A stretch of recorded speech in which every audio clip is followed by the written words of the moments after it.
नमस्कार विद्यार्थियों।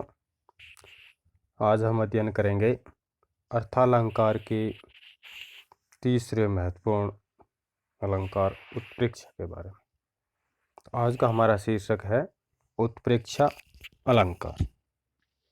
सबसे पहले हम उत्प्रेक्षा अलंकार की परिभाषा समझते हैं। इसकी परिभाषा है, जब समानता होने के कारण उपमेय में उपमान के होने की कल्पना की जाए या संभावना हो तब उत्प्रेक्षा अलंकार होता है। तो विद्यार्थियों, जैसा मैंने आपको पिछले वीडियो में भी बताया था कि अर्थालंकार में हमें दो बातें प्रमुख रूप से समझनी ज़रूरी है। एक होता है उपमेय, एक होता है उपमान। जब तक उपमेय और उपमान को हम नहीं समझ पाएंगे तब तक अर्थालंकार के अलंकारों को हमारे समझने में काफ़ी दिक्कत होगी। जैसा मैंने पीछे भी बताया था, एक बार फिर से बता देता हूँ कि उपमेय क्या होता है। उपमेय होता है जिसको उपमा दी जाती है। सपोज करो आपकी तुलना किसी दूसरे के साथ की जा रही है, तो आप क्या हुए? उपमेय। तो उपमेय क्या होता है? जिसको उपमा दी जाती है और जिससे उपमा की जाती है। आपकी तुलना जिसके साथ की जा रही है ना, तो जिसके साथ आपकी तुलना कर रहे हैं वो होगा उपमान। आया समझ में? अब देखो, अर्थालंकार में हमने सबसे पहले पढ़ा था उपमा अलंकार। उपमा अलंकार में क्या पढ़ा था कि उपमा दी जाती, समानता दर्शाने के लिए क्या होता है? उपमा दी जाती। और उसके बाद में हमने पढ़ा था रूपक अलंकार। रूपक अलंकार में क्या होता है? रूपक अलंकार में एक वस्तु पर दूसरी वस्तु का आरोप किया जाता है, ठीक है ना। और उत्प्रेक्षा अलंकार में क्या होता है कि न तो तुलना की जाती है, न ही आरोपण किया जाता है, अपितु इसमें संभावना व्यक्त की जाती है कि शायद हो सकता है, संभावना है, यहाँ कल्पना की जाती है। तो जब कल्पना का भाव हो, संभावना का भाव हो, तब उत्प्रेक्षा अलंकार होता है। इसकी परिभाषा एक बार फिर से आप समझिए कि कुछ समानता होती है। उपमेय और उपमान में क्या होता है? कुछ समानता होती है और उस समानता के कारण उपमेय में आप ऐसा समझिए, आप स्वयं को उपमेय समझिए और आपके सामने कोई दूसरी वस्तु है उसको आप उपमान समझिए, ठीक है ना। इस तरह से आप समझोगे तो आपको आसानी से समझ में आएगी। तो हुआ क्या, आप तो है उपमेय और आपके सामने कोई वस्तु है, वो है उपमान। आप में और उस वस्तु में कुछ समानता है, ठीक है ना। तो उस समानता के कारण क्या होगा? उपमेय में उपमान के होने की कल्पना की जाए। जैसे मान लो आपके सामने पत्थर पड़ा है। पत्थर का प्रमुख गुण क्या है? वो कठोर है। पत्थर क्या हुआ? उपमान हुआ। और आप क्या है? उपमेय। तो उपमेय में उपमान के होने की कल्पना की जाए। अब कल्पना ये करें कि आपका हाथ पत्थर की तरह कठोर है, तो इस वजह से आपके हाथ में पत्थर की कल्पना की जा रही है या पत्थर की सी कठोरता की संभावना व्यक्त की जा रही है, तो वहां पर कौन सा अलंकार हुआ? उत्प्रेक्षा अलंकार। समझ में आ गया होगा। अब देखो, अर्थालंकार में हमने जो उपमा अलंकार पढ़ा उसमें भी वाचक शब्द आए थे। मैंने दोहे के रूप में आपको बताया भी था, आपको याद भी होगा या भूल गए हैं? याद है अभी तक? दोहा था, सो से सी इव तुल लऊ सम अरु सहरी समान, ज्यो जे से इमि सर से जिमि उपमा वाचक जा। इसी तरह से उत्प्रेक्षा अलंकार में भी वाचक शब्द होते हैं। कौन से होते हैं?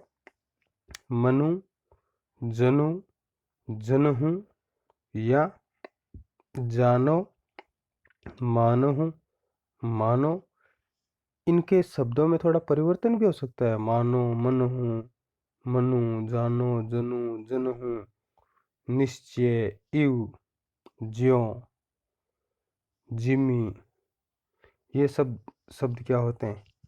उत्प्रेक्षा अलंकार के वाचक शब्द होते हैं।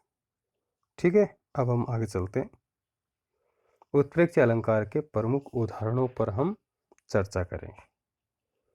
पहला उदाहरण है, ले चला साथ में तुझे कनक, ले चला साथ में तुझे कनक, जो भिक्षुक लेकर स्वर्ण।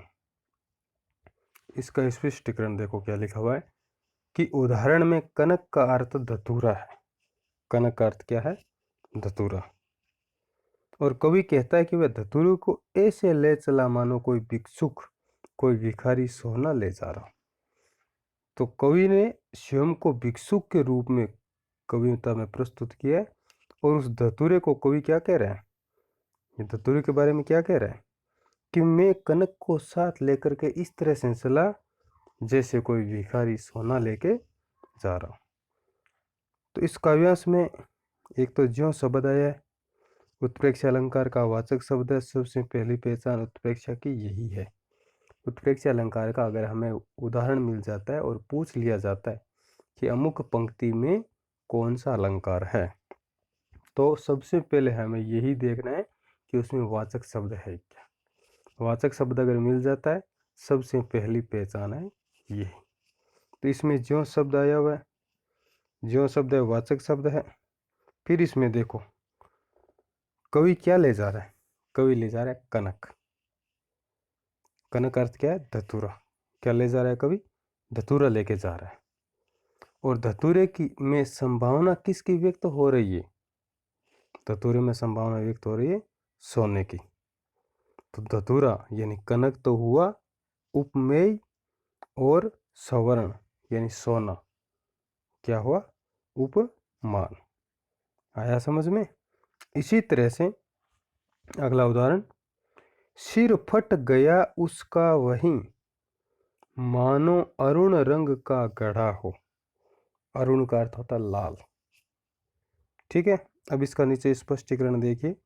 उदाहरण में सिर की लाल रंग का घड़ा होने की कल्पना की जा रही है। सिर में किसकी कल्पना की गई है? लाल रंग के घड़े की। सिर फट गया उसका वही, कोई व्यक्ति है उसका सिर है वहीं पर फट गया। तो सिर जब फटेगा तो क्या होगा? खून आएगा। तो खून आने के कारण उसका पूरा सिर है वो लाल रंग में रंग गया। अब उसमें किसकी कल्पना की जा रही है? उस सिर को देख करके, या किसकी संभावना व्यक्त की जा रही है? अरुण रंग का घड़ा, लाल रंग का घड़ा, कि मानो लाल रंग का कोई घड़ा हो। तो पहली बात तो ये कि इसमें मानो वाचक शब्द है, और दूसरी इसमें सिर है वो क्या हुआ? उपमेय हुआ। और लाल रंग का घड़ा, अरुण रंग का घड़ा, यहाँ पर क्या हुआ? उपमा। समझ में आया विद्यार्थियों? आगे चलते हैं। नेत्र मानो कमल है। मानो वाचक शब्द है, सबसे पहली पहचान यह हो गई। और नेत्रों में, आंखों में किसकी संभावना की जा रही? किसकी कल्पना की जा रही? कमल की। तो नेत्र हुए उपमेय और कमल हुआ उपमान। इसी तरह से अगला उदाहरण देखिए। सोहत ओढ़े पीत पट, श्याम सलोने गात, मनहु नीलमणि शैल पर, आतप पर्यो प्रभात। तो देखो इस काव्य में क्या बताया, इसकी व्याख्या क्या है? श्री कृष्ण के सुंदर श्याम शरीर में नीलमणि पर्वत की और शरीर पर शोभायमान पीतांबर में प्रभात के धूप की मनोरम संभावना की गई है। ठीक है, तो यहाँ पर क्या हुआ? कृष्ण का जो शरीर है ना श्याम वर्ण का, उसमें नीलमणि पर्वत की सी संभावना व्यक्त की जा रही है। और पीताम्बर है उसमें प्रभात के धूप की। तो इस तरह से इसमें भी उत्प्रेक्ष अलंकार हुआ। मनु वाचक शब्द आया हुआ है, समझ में आया होगा विद्यार्थियों। तो इस तरह से हम इसके और भी अन्य उदाहरण हैं, उनका हम अध्ययन आगे की वीडियो में करेंगे। आप इन्हें ध्यान से सुने, ध्यान से देखें और समझने का पूर्ण प्रयास करें। आगे के उदाहरणों के लिए अगले वीडियो में फिर मिलते हैं। तब तक के लिए नमस्कार, धन्यवाद।